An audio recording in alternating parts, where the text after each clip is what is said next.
বাইরে ভাই মশার কয়েল আর কুকুরকে নিয়ে ভিডিও বানানো ছেলেটা এখন লেখক হয়ে গেছে। আহারে। তো ভাই তোমাদের সমস্যাটা কি? তোমাদের সমস্যাটা কি আমার এটা বুঝে আসতেছে না।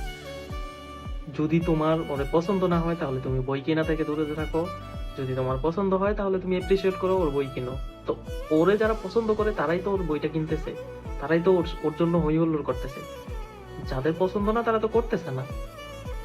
তো তাদের তোমাদের সমস্যা কি? ওই এমন কোনো মন্দ অ্যাক্টিভিটি করে নাই যেটা নিয়ে খুব বেশি সমালোচনা করবে, আর সমালোচনার পয়েন্ট যা আছে সেটা নিয়ে সমালোচনা করো, ওকে। বাট ওই কোন মেয়েকে অ্যাটেনশন দিল, কোন মেয়েকে অ্যাটেনশন দিল না, এটা নিয়ে তোমরা কথা বলতেছো। তারপর ওই প্রাক্তন ব্যবসায়ী, তারপর আরো কত কি। ওকে, ওইগুলা নিয়ে সমালোচনা করো, যেগুলো করা যায়। মেইন পয়েন্ট এটা। আমার কথা ওই বই লিখছে এটা নিয়ে বেশি কন্ট্রোভার্সি হইতেছে, সো এটার দিকে ফোকাস রেখে তোমরা কিছু বলো। কারণ এটাতে কি বলা হয়েছে, ওর বইতে কি লেখা আছে